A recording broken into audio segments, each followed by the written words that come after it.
Let's go over right now to our web browser. We're going to type in ord-oracle.com. Of course, it is a Tuesday, and you know what that means. It means we are joined by Tim Ord of the Ord Oracle. Man, it has been fantastic having Tim on. I think I speak for everyone through this entire hectic market cycle for sure. Go to his website, ord-oracle.com. You can check out his newsletter. You can check out his book. You can contact him as well. Tim, how are you doing?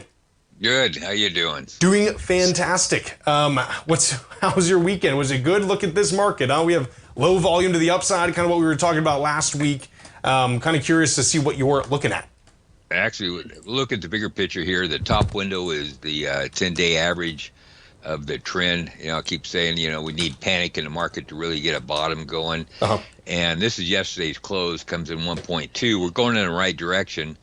But really still not there. I mean, it needs to go higher. This 5-day down here, is getting close, 1.2. This has been above and below the 2-day, which is the least important because that's the shortest time frame. 3-day at the bottom kind of hit a couple of times. But we need really that 10-day to get there, and I think we're going to head there.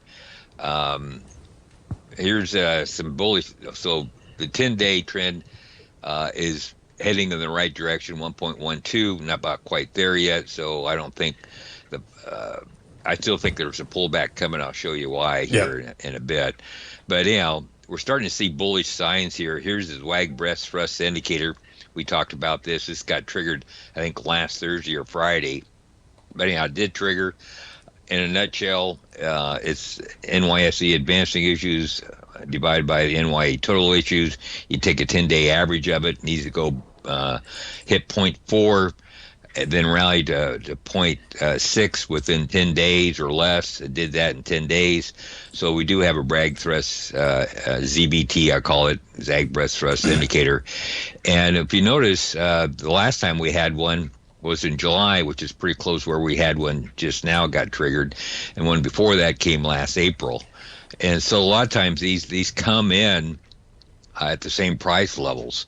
I see. And kind of like base building here. So I think we're actually base building. We're probably making a low. I don't think the rally's going to keep on going because of the volume issue. We'll get to that right here. But I said this is a short-term picture. This is goes back to actually first part of March. So it's basically 2 months of trading here. But this is the most important area right here, which we're kind of screwing around with. We did trade this day from here to here. It's actually a 9.52% day. And now we're trying to break above it. I said in my market letter yesterday, I thought we might try to fill that gap. And that appears what's kind of going on here from this. I did this chart at the end of the day, but we're kind of creeping up here and probably may attempt to close that gap, which is basically this pink area here. Volume's really light. As it goes higher, the volume's actually been going down. Not an ideal situation. Once you break above a previous high volume day, you should see a sign of strength. And even though we did break above this day, we did not have a volume increase. But we did close above it. Once you close above the previous high, the market actually can still push higher. I hear the music. Yeah, Tim, please stay right there, folks. We'll be right back with Tim Ord after the break. Welcome back, everybody. This is Jacob Shoup, watching the Tom O'Brien Show. We are joined right now by Tim Ord of the Ord Oracle. You can check out his website at ord-oracle.com. That is ord-oracle.com. I believe Tim is still trying to get his charts ready from the break, unless he's here. If I don't hear him, I'm going to talk about something else in the meantime. Can you see that? Okay. Tim, that looks good if you can kind of draw on it. We'll work on something as well after the show. Can you hear me? Yep. Can you hear that? Or what do you got in front of you? Yeah, I see the SPY, the 10 and 21-day trend, not near bullish levels, suggesting some SPY retracements will be likely. All right. Okay, that's where we are then. Anyhow, can you see this pink area I've drawn where it says gap? Yes. All right, so I think that's where we're going to go. We're probably going to fill that gap. Yeah. And then because market's just kind of hanging up here. We got virtually no volume going up here. But you see this low right here? Yes. All right, that low is probably going to be tested first. It's probably going to go up and get through.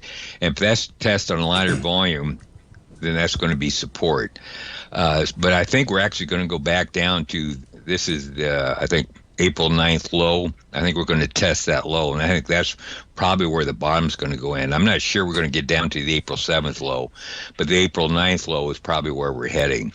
Well, let me ask you, Tim, like, what are you making of this? I mean, because I'm seeing the same thing, right? There's just not a lot of volume here, and I mean, of course, the market expended a ton of energy, right, going down. But what are some other times you've seen in the past, right? And keep in mind, a lot of my trading experience comes from these, in a time where we had just an unbelievable bull market, Right.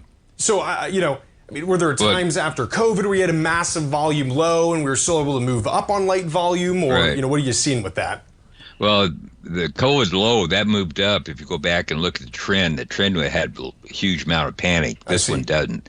So that's a little bit different. But if you never want to short a market that's been up 5 days in a row, I think yesterday we marked 5 days, and today we're at number 6. Yeah. When you're up 5 or 6 days in a row, the market will be higher 83% of the time within 5 days. I see. So that's what's the reason why I think we're going to go up and close that gap. And after you have 5 or 6 days up in a row, the market corrects a little bit, 2-3 days maybe, but not much. Then it makes a higher high.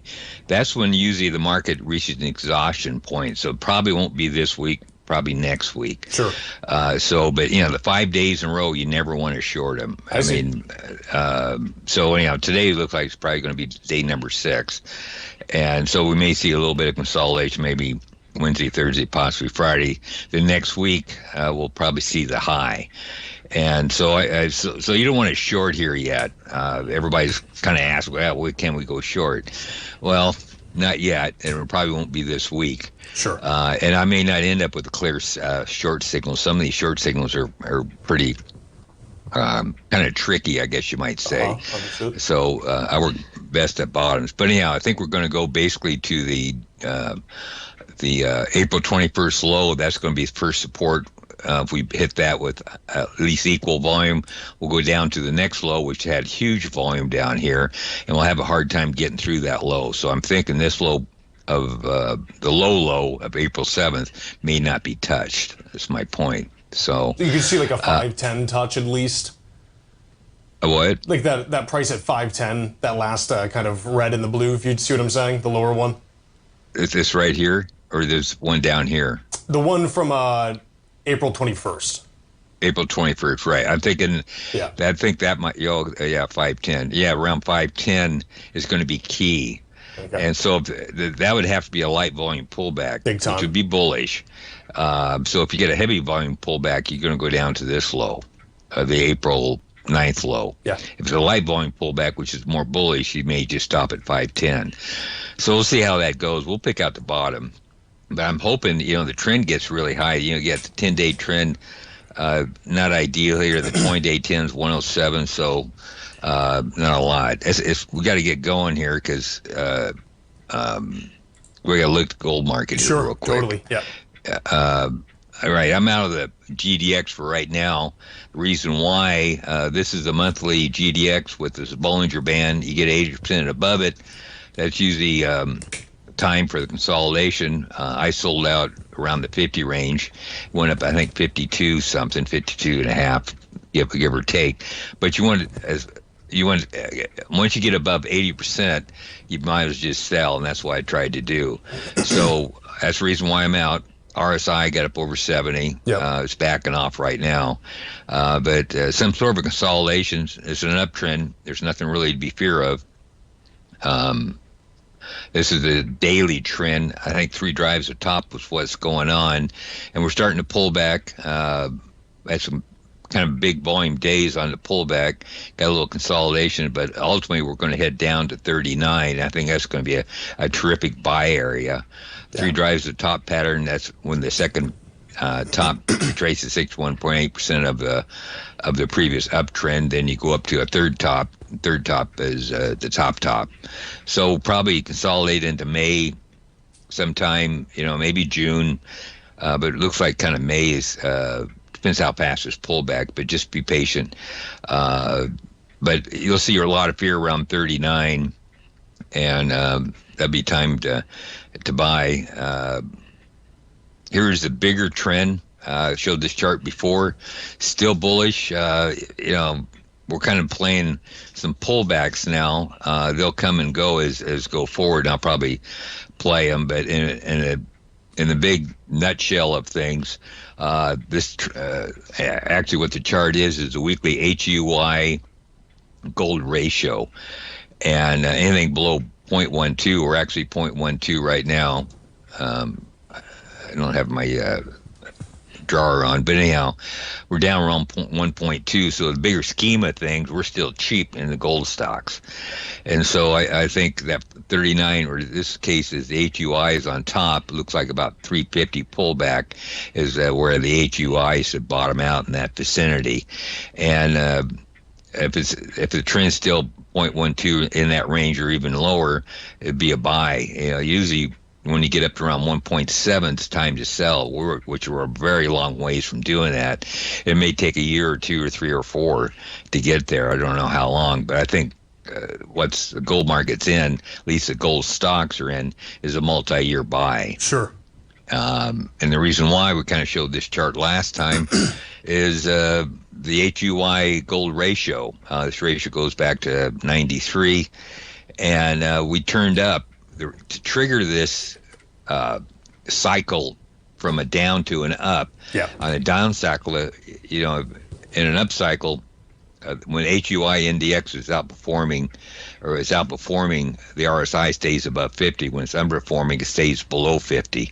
And to trigger the bear to the bull, it needs to get above 60, and we're at 6103. So now this RSI in general on this ratio should basically be heading higher, possibly over the next 12 years, because the last 2 were 12-year cycles. So we'll see how that plays out going forward. Fantastic. Tim, thank you so much. We'll definitely be watching the volume on this SPY, looking to see some of those gold miners pop up. We'll see you Thursday, all right?